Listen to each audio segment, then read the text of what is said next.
because the concept of beyond is something that really also appeals to me, that defines me. And yeah, the idea of exploring new frontiers and pushing your limit, that's really me. You just heard Giacomo Turco, an aerospace engineer from Italy, describe his enthusiasm for traveling beyond the big cities, beyond the organized jeep tours, beyond the land that has been fenced off by its owners. Giacomo's mission is both to discover very remote areas of the planet that remain untouched by most tourists, and to learn about the people who live there. Although he does not consider himself an athlete, Giacomo has overcome daunting obstacles while cycling across Iceland, Mongolia, and South America. Now he is about to embark on another, even more ambitious two-wheeled project, which he calls the ultimate ride into the unknown.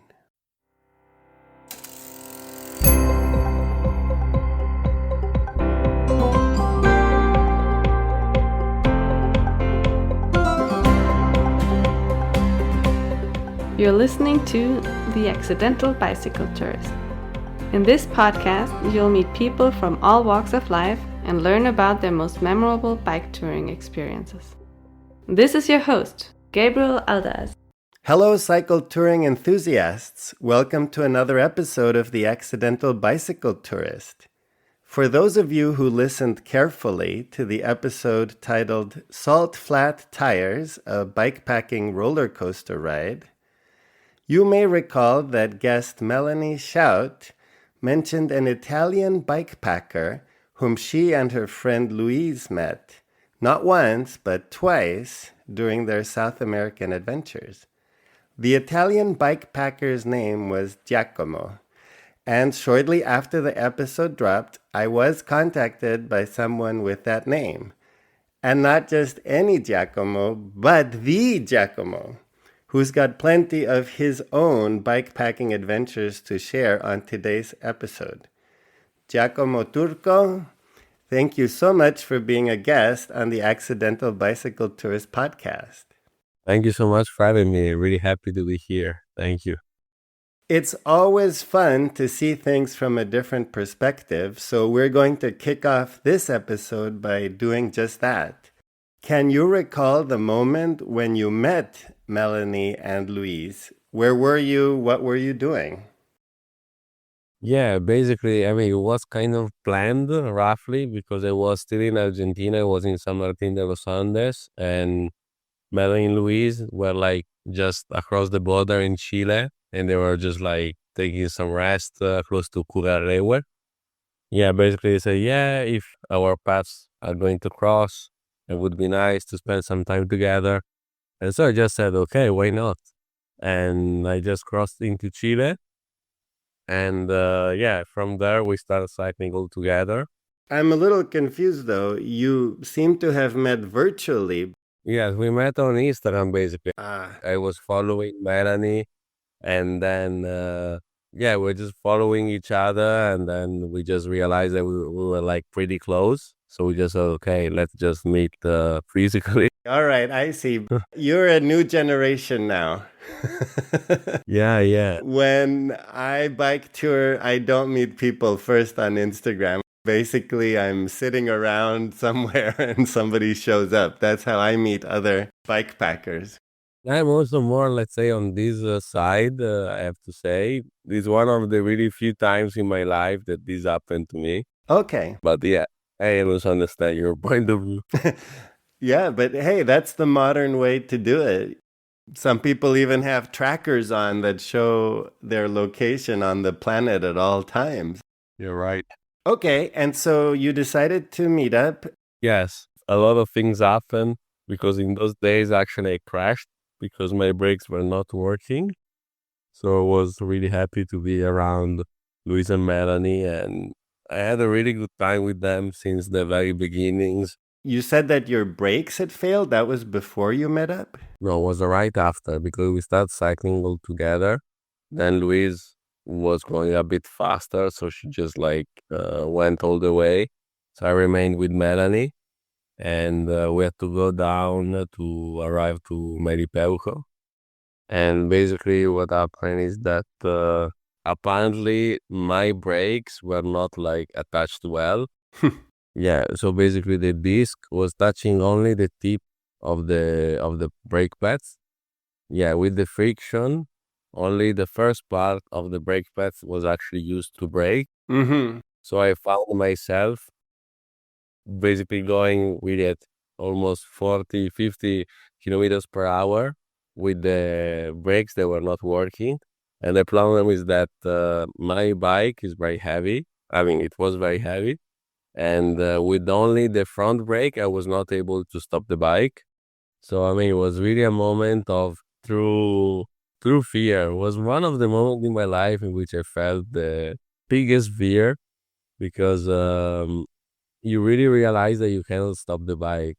We were like, on dirt road, so the road was not even asphalt. I was getting faster and faster, and the bike was also more and more unstable.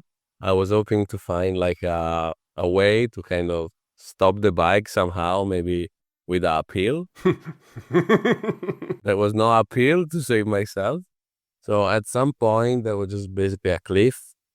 So at that point, I just realized in 1 second, I was like, okay, either I jump from the bike or I go down the cliff because the turn was really sharp and I was going just too fast to follow the road. And so, yeah, I mean, I just jumped. I just like pushed myself on the floor. Ah, I had 3 jackets and all of them really broke and I had like blood on the knees, on the arms.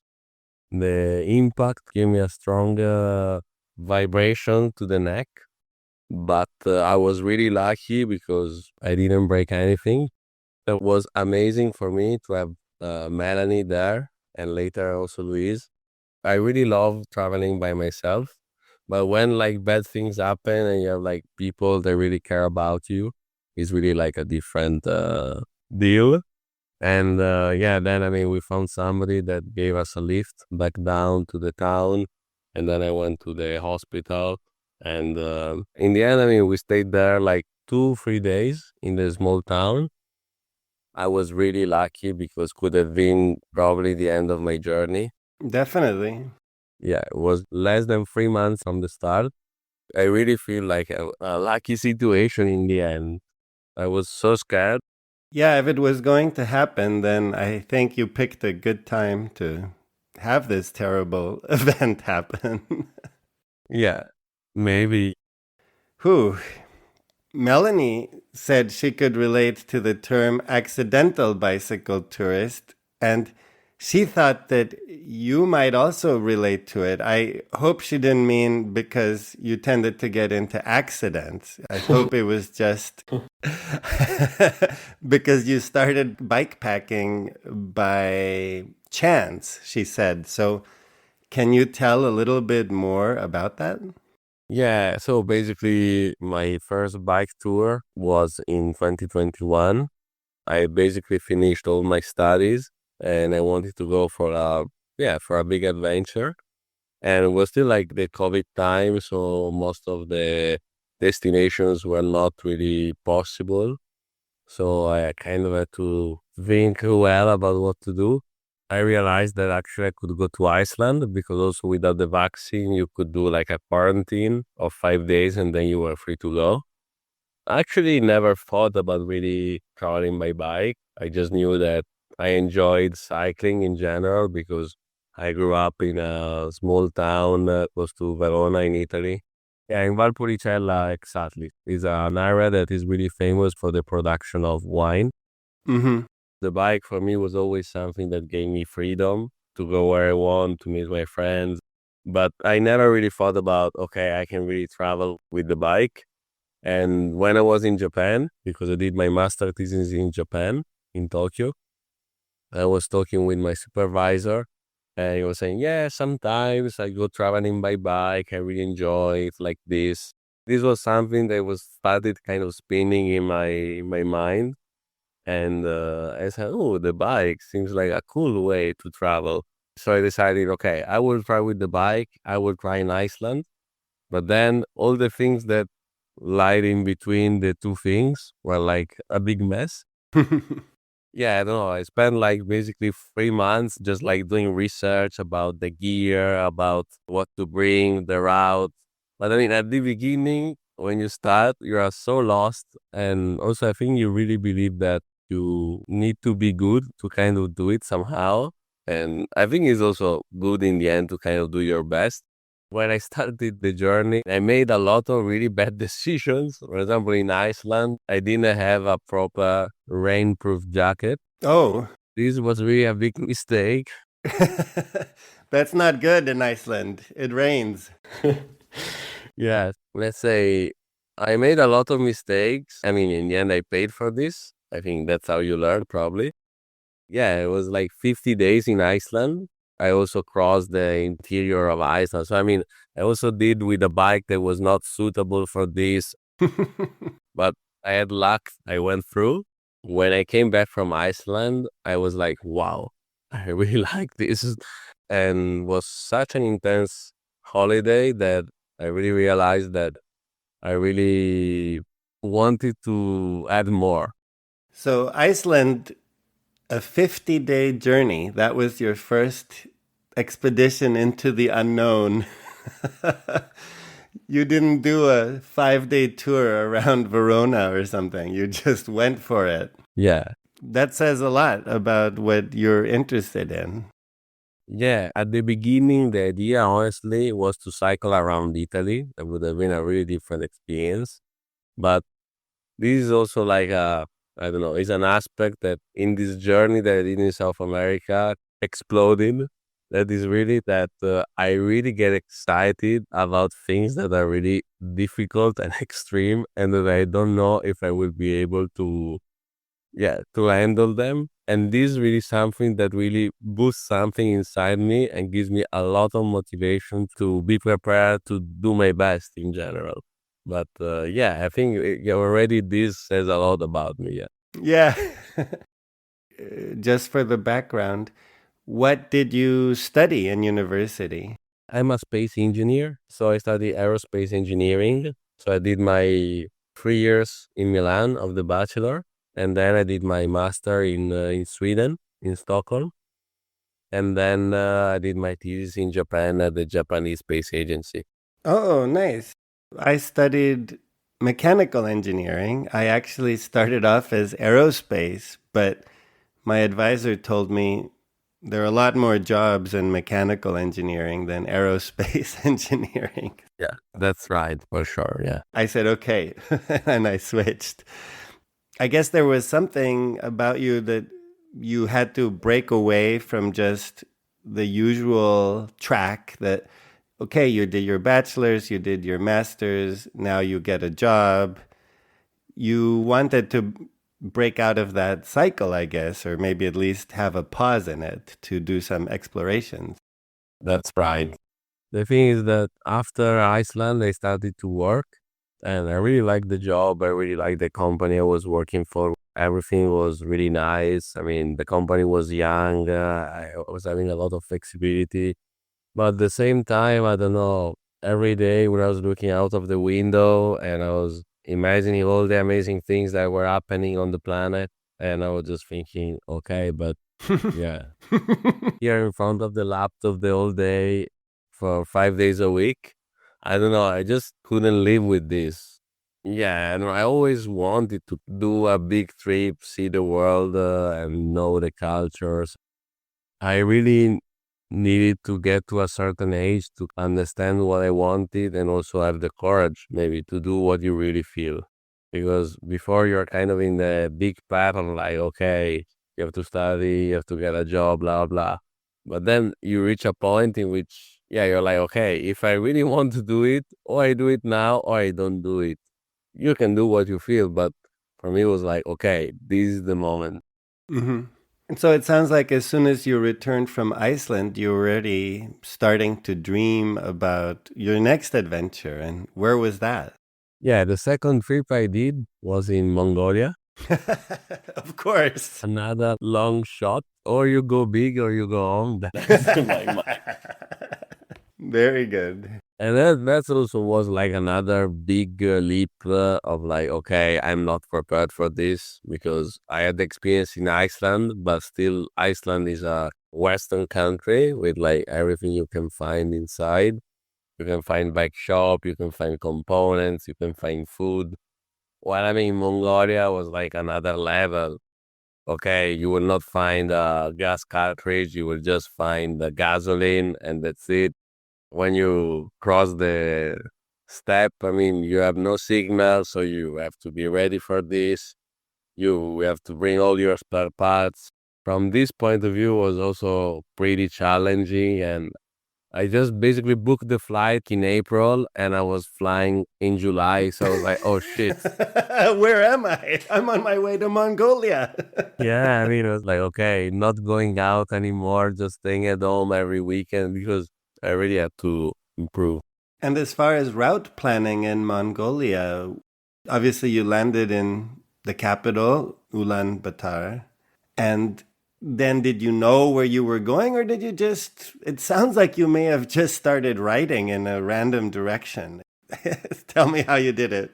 Mongolia, the thing is that when you're crossing the steppe, the concept of road and trail, dirt road, I mean, it's a really abstract concept. If you go on the main roads, okay, you find something, but if you start exploring, I don't know, just spend nights like watching like the Google Earth and like, okay, here there is a river, here there is a mountain. That's the thing I like is like the adventure, the unknown. In the end, the route I made, I did like the Kangai Traverse. That is also on bikepacking.com. That is a really beautiful route that crosses the Kangai Mountains. And then I added like my own special part. So I went up, like maybe up to 20 kilometers with the border with Russia. So like basically circumnavigating the Ovsbol Lake. That is like a really super remote lake where nobody goes. And that part was really incredible adventure. Sounds amazing. I mean, also Mongolia, the nature and crossing the step by bike was an amazing experience that really changed me. But at the same time, I have a new part of the journey that for me has been really, really important. That is the encounters with the people. Because for me, the two things that I love about backpacking is really, or traveling by bike in general, is really like see the nature and like knowing myself, but also like meeting the people, knowing the cultures. I think the bike is a beautiful way to travel because you're vulnerable and people kind of see that you're vulnerable and they really do their best to connect with you, to help you, because it's not the same as just arriving with a pickup. Of course, like people see that you're just like a desperate on a bike, that you're trying to survive.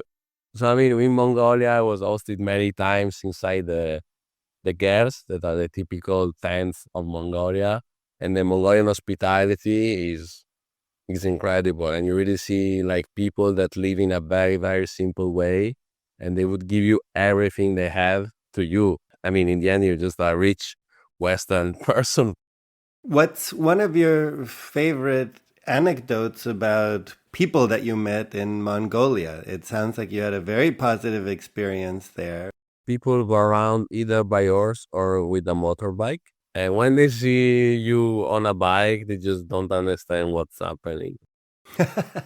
For them, it's just really unreal in a way.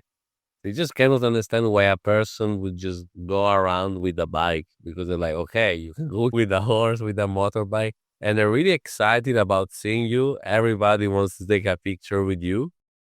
Like one thing that I really struggled with in Mongolia was like the language. The English level is like zero. And of course, I didn't know anything about Mongolian. Yeah, it was just really about interpretation of human signs and like gesture and like kind of understanding the moment. Eating, sleeping, drinking, and that's it. Yeah. Like really basic stuff. In the end, that's everything you need to live. I mean, you need food, water, and a place to sleep, and that's it. All the rest is just, yeah, not what you really need. Details. Yeah. They invite you in their houses. And I was invited to this ceremony that is basically the cutting of the hair of the son. That is basically like a baptism. We could see it this way from a Western point of view. That is basically a ritual of passage in which the small child, when like reaches, I don't know, older age, has like this cut of hair that basically represents and now is growing and is on the path of becoming a man. It was an incredible ceremony. I don't know. I really felt that like I was part of the family. And I think one of the things that I really enjoyed the most of Mongolia is the fact that like people drink a lot, and especially like in the surroundings, people drink a lot. It's very common to drink from the same cup. Usually it's done like this. So basically they fill your cup all the way, and then the cup is given to each person, and each person kind of drinks the amount feels like drinking. That could be like ending the cup or like just having a sip, and then like he gives it back, and then it's refilled one more time and then given to the next person. So in this way, I think like you have a really an atmosphere of like sharing, and also it's not like okay you have to finish it all. It just everything is very fast, and people really feel connected. And it's something that, for example, in Italy, we don't have because everybody has coffee from their own cup or wine from their own cup. And having the same cup, I think, is really something that connects you. Definitely. Now, you said drink. I'm curious, can you tell a little bit more about what exactly it is that you're drinking? A really typical drink is like basically fermented milk from the female of the horse. Now I don't know the English word for this. Uh, the mare? I don't know. I mean, I trust you. All right. Okay, so it's horse milk, fermented horse milk. Yeah, it's lightly alcoholic, not too strong. And this is like the really the most common drink you can have. That is just everybody has this. Mm-hmm. And then, I mean, of course, they have the vodka, but that's more like it's more expensive. Most of the time, people don't prepare it by themselves, but instead they have to buy it. So it's something that is more fancy in a way. And well, I mean, the horse milk, everybody has horse milk somewhere. And when they invite you, every time there's like this horse milk that is just a classic. What does the manufacture of the horse milk look like? Does every family ferment their own horse milk, or how does that work? Each family kind of lives isolated in a way. So everything you have for a living, you kind of have it there, basically. It's really rare that you have something that comes from the town. Yeah, understood. Everyone is self-sufficient. Yeah. Wow, what an experience that you got to be a part of that ceremony is something really special. Yeah, I really loved being in this situation, like really seeing also the simplest things, but like how people do it. Seeing the tradition really something that I love about bikepacking because I think that for me is really the best way to get in touch, to connect with the people on the way. Because I think there is no other way of traveling that connects you in the same way.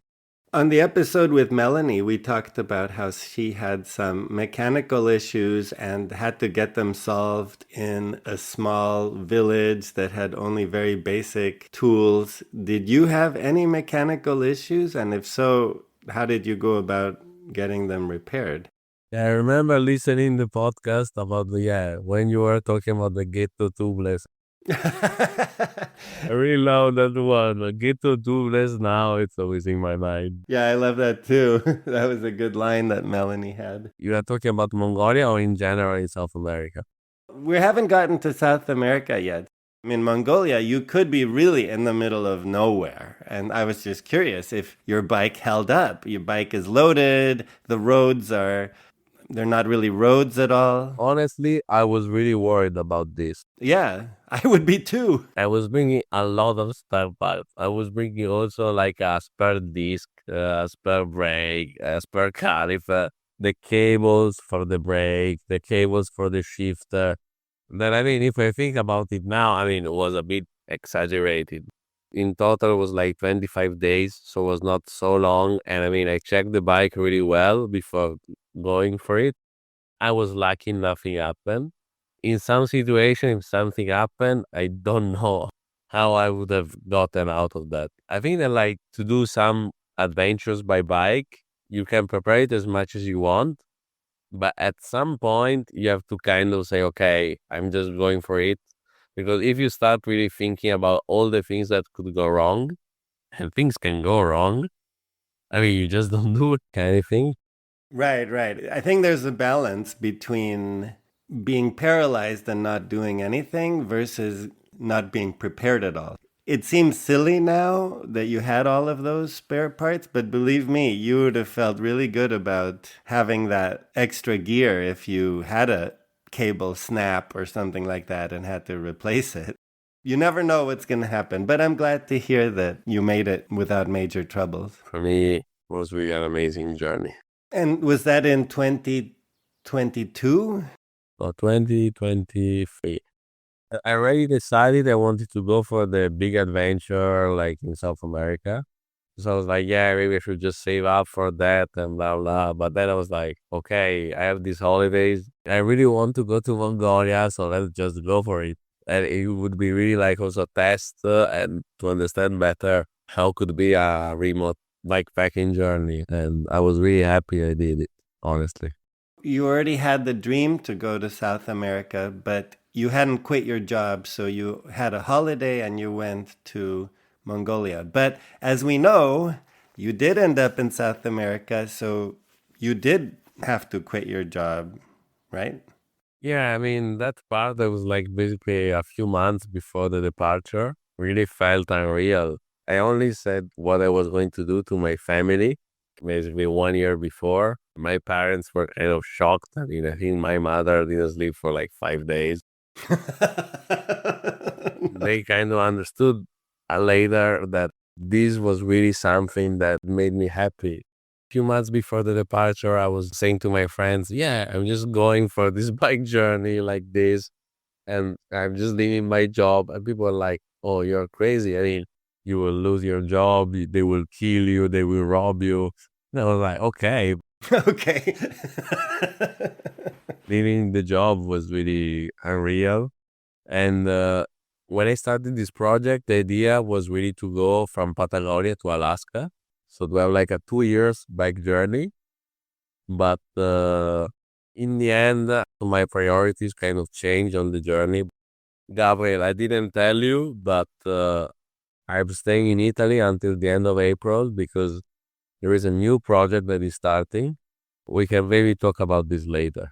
A new project. Okay, this sounds very interesting. Yeah, this is not the end, I tell you. Cool. Okay, so your plan was to do basically the Panamericana? There are some people that just do the Panamericana. I started like, okay, I want to just cycle from Patagonia to Alaska. But then when I started, I just realized right away that you basically could choose two very different philosophies. I feel like there are two kind of bike tours in general. The ones that are more like, okay, I want to cover this distance. I want to arrive there. So more like performance oriented. I want to do, I don't know, this amount of kilometers. The experience is more about cycling. I don't know, my approach, I realized really right away that for me was really not about cycling, was not going from a point A to point B. But for me, it was really about exploring myself, knowing new realities, exploring the world, the people. And I also really like going in the most remote routes you could think of. You can get to Alaska if you start cycling towards Alaska. But if you start losing yourself and then I mean, you start doing loops in remote places and then, I don't know, it's very easy to lose yourself in the adventure. And it's also the nice thing about the adventure. Depends on your personality. Yeah, of course. Did you then start in Ushuaia? Yeah, I studied Ushuaia.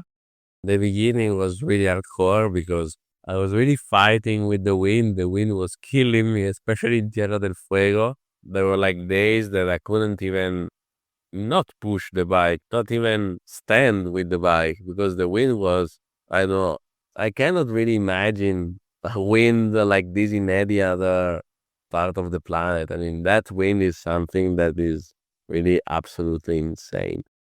Of course, you know that Melanie also had serious struggles against the wind. And it's such a brutal way to start your trip. The thing is that you should go north to south, but I mean, in some moments you just have to leave. I think, like I couldn't wait 6 more months to start from Alaska. Like you just feel like, okay, this is the moment to start, and if you don't do it, then maybe you lose the shot.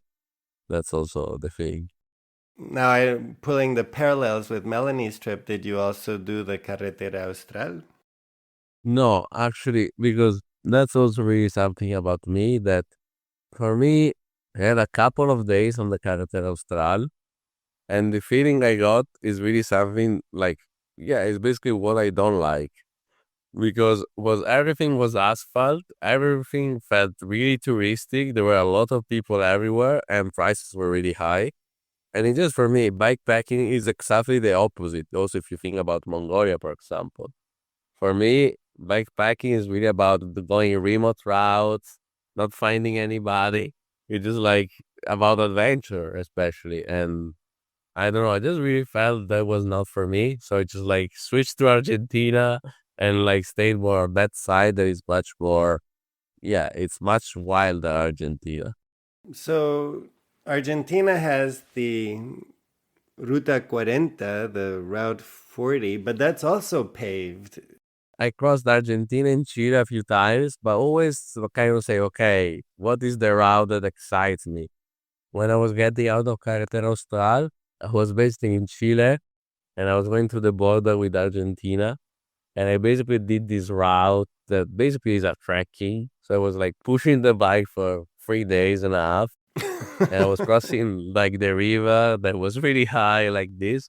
And I was thinking, okay, if something happens here, I'm basically fucked because Right. I didn't see a person for 3 days and a half.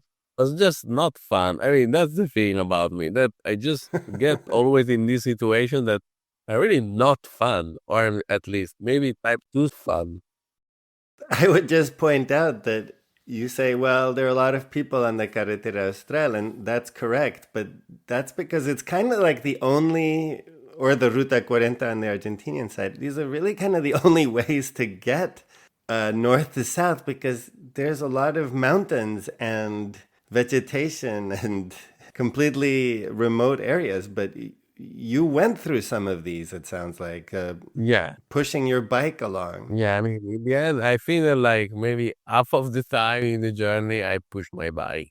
I like pushing the bike around the world, probably. Oh gosh. It's fun to cycle, but I'm really addicted to pushing the bike. You might be onto something, but maybe not. You somehow, as usual, got into some difficulties, but you made it through. You got to meet up with Melanie and Louise, and then you proceeded generally north, I guess, roughly towards Alaska. But I do know from the second meeting that you had that Melanie said you also just ended up flying north and then going south. And this is all making a lot more sense now that I talked to you. When I reached Santiago, I was out of season. I really wanted to ride the Ruta de los Seis Miles. If I'm passing through northern Argentina now, I will skip it. And for me, it's really important. So I was like, okay, I just fly to Colombia and then from there I go down. And I mean, it was a really nice decision. So it was a bit rock and roll, but that's the thing that, I mean, you decide what makes sense to you in the end as well. For sure. It's just in the previous episode, Take the Long Way Home, guest Eric Mathis was heading south to Florida, telling people that he was going to Alaska. And it seemed like a very unique situation, but it's not because you were pedaling south from Colombia and I don't know, telling people you were going to Alaska. Yeah, honestly, I still feel that I'm still going to Alaska. I'm just not going there straight. In life, it's really cool, I think, to have journeys that maybe, I don't know, they don't end up maybe in a month, a year, but having something that kind of spreads throughout the whole life. I know that someday I will arrive with the bike in Alaska, Hmm. but I don't know when. Maybe when I will be 60, I don't know. Maybe it will be like the journey of the whole life. Maybe you should never get there. Yeah, maybe. Sometimes just dreaming about the things and not accomplish them. Yeah, because if you get to Alaska, even if you're 60, then what will you ever do?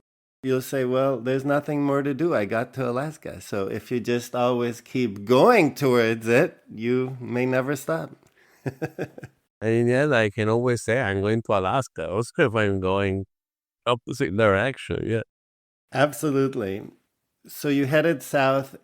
Actually, I don't remember where that second meeting I was. met with Luis and Mary in Ecuador, where we did like the loop around Cotopaxi volcano. I was Cotopaxi. Was really beautiful. Was really 3 intense days. Like Melanie and Louise are incredible like hackers. I mean, I was just always like following along, trying to survive. And I mean, when I was pitching the tent, they were already, I don't know, having dinner. I mean, it was just like another level. I was feeling like, yeah, like super slow, super, and also like Melanie, that at the beginning maybe was a bit not so experienced in backpacking. When I saw her around Cotopaxi, I was like, wow, it's insane. I mean, the transition she made was really unbelievable. She was super like, expert afterwards. I was really impressed, honestly. I don't know. I think it plays into the stereotypes. You're this Italian guy taking it slow, and then here these German women with the efficiency. Yeah, they were weird. I'm just going. I mean, I'm just, yeah, taking the slow life and blah, blah. The problem is just that in some moments in backpacking, you just have to go. You cannot really take the slow life because it's just not an option. It's just funny to think about it because my wife is German. And so, yeah, when it comes to getting to the campground and setting up the tent and getting the equipment and getting ready, I'm so slow and she's so fast and methodical. And I just have this image in my mind of Giacomo just trying to keep up. So a very different mindset, I think. Like especially like Mediterranean mindset is much more, yeah, going around and it's about enjoying the thing. There's time for enjoying later. Now it's time to work. Now it's time to Yeah. reach the time. That's hilarious. So we had a really good time, Rustic. And I mean, it was really one of the few times in the whole journey that I was really cycling with somebody. So I really enjoyed this moment and got some really beautiful memories also.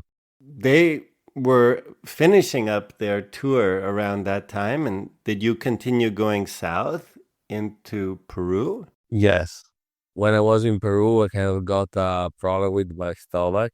And I got like a Helicobacter, that is like a bacteria that kind of didn't want to go away and I had a lot of problem with the stomach. So I kind of ended up staying in one house for almost a month. And it was really bad because, yeah, I had to go to the hospital every, I don't know, 2, 3 days. And the mental aspect of this was really tough because I really wanted to go and I couldn't. When you feel bad, I mean, you really miss like being around people that love you. That was a struggle. You were having to go to the hospital every few days for treatment. I had to do a lot of tests almost every 1, 2 days like this. They also did a gastroscopy, like an endoscopy of the stomach. So it was also pretty hardcore. And I mean, in the end, you're in Peru. I mean, you're not in Switzerland. I just hope that everything goes well. And I really wanted to keep going, but I just couldn't. And I think this was probably one of the most difficult moments in the whole journey. Yeah, definitely. And did you first notice it because you started to have sort of the typical symptoms like diarrhea or vomiting? No, I mean, the stomach was hurting. I was feeling kind of weak. Actually, before I had another like parasite. There was Giardia. So then, I mean, like basically 3 weeks before, I got better, but still there was something weird. Okay. I think when you sign up for a big adventure, for a big journey, as we said, there are always setbacks, there are always tough moments. Could be mechanical, could be physical, could be, I don't know, psychological as well. Because I mean, the psychological aspect of a journey like this is really big. And especially like now that I kind of came back for a while, it's really maybe the most difficult aspect, like the psychological one. The shock. Yeah, it's not only the show, it's just that like you kind of got used to have everything on the bike and the bike is always with you. I mean, life is simple on the bike. If you want to go right, you go right. If you want to stop, you stop, and everything is pretty easy. Well, I mean, now that I'm back, everything to me seems very complicated and a bit overwhelming, honestly, because I don't know, I have to arrange the meeting with the doctor and I have to renew my driving license that is expired, arranging with all my friends the meeting. Everybody's calling me. I just feel a bit confused and maybe I got used to this life on the bike, but everything was a lot easier and I miss it now. Well, your feelings are quite common, I think. It's really part of the journey, exactly like the amazing adventures that you live, also like the amazing down moments that you live as well. Everything is very intense. And that's what I like about bikepacking. That you go up, you go down, but everything is super intense. Every day is different and packed with adventures. Yeah. I mean, also the same day you can be from, wow, I love this life, to, wow, I really hate this shit. In a few hours, you can go from this to that. That it's incredible. That's why bikepacking is the best way of living and to discover because, I mean, everything is so intense. I mean, living 1 month is like living 1 year of normal life. But at last you recovered there in Peru. I was free to go and start cycling again. I was still actually in the therapy, taking medication, but I was like, now I really want to go because I cannot stay here. I mean, I just want to go. After 3 days, what happened is that I went to the Pastoruri Glacier, that is a glacier close to Huaraz in Peru at 4,800. No, almost, I think it's 5,000. I kind of had to cross to go on the other side to go back on a paved road. But then what happens is that when I started going down, basically out of nowhere started a super big snowstorm. And the route was actually a lot of up and down, so it was just like not downhill and everything got super white. And at the beginning, I was laughing. Then I was like, okay, this situation is not nice because I just could see only a few meters away, and my GPS died, my phone died. I found myself in a situation in which I didn't know which route I actually need to go, and this was very scary. Also, I started getting wetter and wetter and also being cold. And this went on for maybe 3 hours, something like this. I started being scared about this situation because I was really cold. I didn't know where I was going, kept snowing, and there was nobody, only a few cows. Cows are not very helpful in these difficult moments. They just stand there staring at you, laughing to themselves. What happened next? What happened is that the sun was going down in half an hour. So I just said, okay, I cannot keep going with the darkness. I will just camp here for the night. And basically, I pitched my tent in the snow. But of course, when I pitched the tent, all the snow kind of melted. The floor became completely soaked right away. So we're just being in the water. So I basically had my sleeping mat that was kind of floating on the water. And all the things I had were like wet. Also, the sleeping bag. You didn't have a tarp or anything that was waterproof that you put under like a ground cover?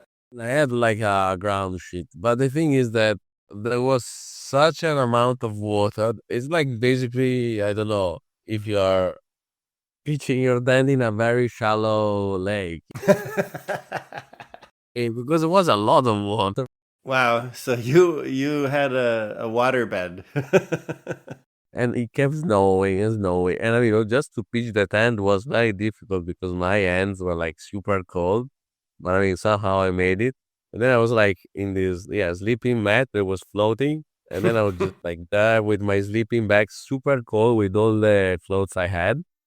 And I was just waiting for the night to finish and hoping I was not going to be sick the next day because then I would have been really, fucked. And also, I was like, yeah, maybe I should just like press the GPS because I have satellite GPS. Just say, okay, I just call for assistance, somebody to come here and help me. But I just thought, yeah, maybe this is not really the edge. I can still kind of make it somehow. Yeah. When it was like a really early morning, like 5 a.m., there was like a motorbike that stopped by. And I was like, okay, now they're gonna rob me. So it's gonna be a really a perfect moment. Oh, you thought they were going to rob you? I would have been so excited. I don't know, but in that moment, the bad thoughts, I think, were just like really overwhelming. I would have thought somebody's going to save me. There was this couple of Peruvian people, and they just gave me like a blanket. And I was like, yeah, but how do I give it back? And they just said, okay, you can just keep it. It's okay. In the end, honestly, I have to say that the blanket really made a difference. That's also something that really hit me hard, like also in Mongolia. People that live in a very simple way would do anything to help you. In the Western world, I think we kind of forgot a bit about health. Yeah, we're always really scared from the other people. Yeah, I agree entirely, and that is a theme that comes up in the podcast for sure. And in the end, I was lucky because the day after there was snow, but was not an incredible amount of snow. And the day was kind of cloudy, so it was all right. And I just like got all my shit together. I just went. And when I saw the asphalt, I don't know, it's just like landing on Earth after, I don't know, months in deep space. Yeah, I knew that I was kind of alive and I wouldn't have died there. I think like also backpacking, especially facing this hardcore situation, show you how weak you are, how vulnerable you are in the end, and how we control everything in our life from the temperature to having a warm shower, everything. And then, this situation, they kind of remembered that when you fight against nature, just a small ant that is trying to survive, and you can die very easily if you don't play it well. Has your mother found out about this story? Yes, yes. You can kind of say that in a way that is much more acceptable. Like, yeah, I was cold and I pitched my tent.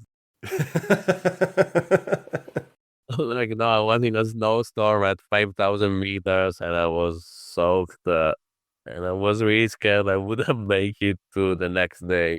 I mean, it sounds like you were quite far out there, but it's interesting that you decided not to push the button on the Garmin InReach. Is that what it was? No, it's actually a spot. It's a spot free. Ah, I don't have the two-way communication. I only have the one. I just say, okay, I'm good, or or I'm not good. yeah. But yeah, you decided not to push the button, so you really pushed yourself quite far in that adventure. Maybe I'm stupid as well, but I don't know. I just saw it in a way that pushing the button is like, okay, I cannot handle it by myself. And when you get yourself in situation you cannot handle, I feel kind of maybe a bit ashamed of myself. Okay, you went into this, now you have to get out of this. Mm. Otherwise, you're just a stupid that is going around. And sometimes bad things also can happen and it's not your fault. Mm-hmm. I understand. Oh, wow. That is quite a story. Since you got to participate in this fermented milk ritual in Mongolia, did you also get to participate in any rituals or just get togethers with South Americans? Yeah. For example, especially in Colombia, in Ecuador, they used to drink a lot of chicha, that is basically fermented corn. And then you have this drink that is lightly alcoholic. I think in some way the concept is the same of the fermented milk in Mongolia. And also in Colombia, they also have guarapo, so fermented from sugar cane. and they have this slightly alcoholic drink that is very cheap and people drink the whole day when they're working outside. So yeah, I think like fermented alcoholic stuff, it's really all around the world. Did you try the yerba mate in Argentina? I mean, actually, I got really a big fan of yerba mate. Also, now I brought my mate and the yerba from Argentina, and I'm still like using it here because at the same time, yeah, it's a really something that connect the people. Nice. You had mentioned the Ruta de los Seis Miles in Argentina, that you had skipped it at first, but then after Peru, you went back to Argentina because you really wanted to do it. That's right. Yes. And this was another journey into the unknown. Can you describe the Ruta de los Seis Miles? Because it is as remote as it gets. Yes. I mean, on bikepacking.com is rated as 10 out of 10 of difficulty because you have to bring almost 20 days of food on the bike and also almost 3 days of water. So maybe 12, 13 liters of water and also the fuel to cook simultaneously on the bike. So imagine like a bike that is really heavy, that can be also 50, 60 kilograms and like total solitude for like days and days for 20 days. I mean, you're pushing the bike in the sand. You have very strong winds that, of course, are headwind because the tailwinds, I don't know where they went. Also, the problem with tailwinds is just that you don't really realize that you have a tailwind when you have a tailwind. The fact that you have no signal and the route is very remote, but at the same time, it was really a sublime experience. You really feel that you're doing a crazy adventure. The road, it has two parts. The northern part that goes from San Pedro de Atacama until Fiambara in Argentina. And this is like the hardcore part that is also the longest. And then the south part that is more rideable, more honest. Also, you don't have to carry all this food. You don't have to carry all this water. I really focused on the northern part. I mean, the landscapes, you really feel like you're like on Mars. It was like a machine because you really feel, okay, what do I have to do to survive? And this is the only thing that matters. Where is the water? Where is the food? Where is the place to sleep? And that's it. You are often fighting with the winds to pitch the tent. I think it really pushed me to my limit from every point of view, physical, mental. And honestly, I didn't think would have been this hard, like honestly. And I mean, you really have moments you're like, okay, if now I don't know, I don't feel well or I have a problem with the bike, now the situation would be really, really hardcore. So coming back also to what we said before, just like that. If you think about all the things that can go wrong, you just don't do this, especially alone. Yeah, especially when you have maybe only 2, 3 liters of water and you know that if you don't reach the next source of water somehow, maybe you have a problem with the bike, the things can just like end really badly because water also is another thing that we always give for granted. But when you really don't have it, kind of measuring every sip, you really don't want to finish the water. It's really a different game. The solitude that you live on the route is really something that is unique. During those 20 days, did you see a single person? Yes, I did. Because, I mean, now the route is not remote as it was. There are some mining camps. It was a Sunday and I passed through these mining camps. And they were like, oh, we are doing an asado. So we are doing a barbecue like today. Do you want to stay? And I was like, oh, yes, I want to stay. Let me think about it. Yeah, after 10 days of just eating instant noodles and like peanuts, I was like, wow, some real food would be really nice. That was one. And then I met this lady that lives alone, like really in a remote place that is a few 100 kilometers from the closest town, I think 200. And she has like a farm where she has like goats and like llamas and all these kind of things. And it's basically like an oasis in the middle of the desert. She's 72. Sometimes her family are coming to visit her, but she just lives there by herself with all the energy. Incredible. How did she react when she saw you? She kind of used to like people doing Ruta de los Seis Miles. Maybe there are like maybe 5, 6 people that did it this year. So it's not a lot. She was a very kind person, and I stayed with her a couple of days. And also one experience that was unbelievable is just that her son arrived the second day, and they were like, "Okay, today we kill a llama." So they killed the llama the cruel way. I mean, that's how you do for the meat. And then 1 hour later, we were like having a barbecue with the llama. It was probably the best barbecue, the best meat of my life. Hmm. Maybe because I was eating just instant noodles, but the meat was so fresh. I don't know. I just cannot explain it really. It was a beautiful experience. Unforgettable. I only realized how deep I was in the journey inside myself when I reached the first town after these 20 days. And I started talking with the people and talking with my family. You spend like days and days just alone, just like fighting. I mean, I was also pushing the bike in the sand for like full days and also like one after the other. So, I mean, the mental friction you reach, it's really high because every day you're tired and you have to kind of do better in a way.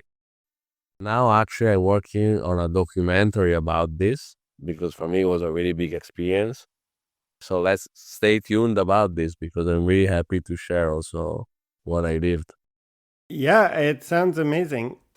Let's see. First of all, how can people find out more about what you've done? You've probably cataloged a bunch of previous tours. Obviously, you have an Instagram, and what is that? Yeah, it's like cycling dot beyond. Okay. You can also find me on YouTube. We have a channel. My name is Giacomo Turco, name is surname, and then Cycling Beyond. Because the concept of beyond is something that really also appeals to me, that defines me. And yeah, the idea of exploring new frontiers and pushing your limit, that's really me. It really sounds like it. And we will, of course, put links in the show notes to those. Do you have videos of Iceland or Mongolia or other parts of South America already on the YouTube channel? Yes, I have content. I have a lot of content still from South America. I'm really behind with the editing because I kind of live to my adventures, I feel like. And now I mean, kind of really getting all the stuff together, making sense with them. It's a challenge. I know that can inspire a lot also other people, other travelers. And also, yeah, now I can tell you about my next project because, as I said, maybe I will arrive to Alaska in a few years. Maybe I will never arrive to Alaska. But I changed my mind because I think that South America for me was amazing and discovering South America was beautiful also because I speak Spanish. So also talking with the people, seeing the landscapes has been really amazing. But I don't know, I kind of didn't feel the same appeal for North America at this point of my life. And I kind of feel I really wanted to push my limits and know new cultures. And now I will stay here in Italy until the end of April, because then the 27th of April, I'm flying to Cape Town in South Africa. And the idea is to cross Africa from Cape Town to Tanja in North Morocco, going on the west coast. Wow. That is the most remote and adventurous kind of route in Africa. And yeah, I think will be really extreme, much more extreme than America, I think, from a social and also environmental point of view, maybe. Yeah, I'm really excited for this. I think it's the ultimate ride into the unknown. I can't believe that you're already doing this in 6 weeks' time. Yeah, also, I cannot believe it. And honestly, I'm very stressed at this point because I'm coming back. I have to check all the gear, study the new trajectory, seeing all the people, and I don't know. And it's running, everything is a mess. And I think there's also more challenges in terms of paperwork and visas and things like that. Yeah, also, that's right. Mm. I mean, it's expensive also to get all the visas because in South America, you just arrive, everything is free. And in Africa, it's a lot of money. I really want to have an episode talking about Africa because so far there hasn't been a single episode on Africa. So I don't know, it might take you a year, but so actually, how long do you think it will take? I mean, the idea is 1 year, but I mean, also something I understood is just that it doesn't make a lot of sense trying to give an estimate about places and distances because there, I mean, all the things change when you're like into it. And so I just accept this. I think you should test out when somebody asks you, because you will be asked thousands of times, where are you going? I think you should just tell somebody Alaska and just watch the expression on their face. I think actually it's pretty cool. But I mean, it's not like just a 1 year, 2 year journey, just a journey of a lifetime. Mm-hmm. I mean, it's a cliche, but the journey is really not about the destination. What really matters is the journey itself, what you live, what you feel on the route, and arriving is not really the big deal. Yeah, maybe we catch up when I get back from Africa if I get back. Oh, come on. Yeah, for sure. I think that would be amazing.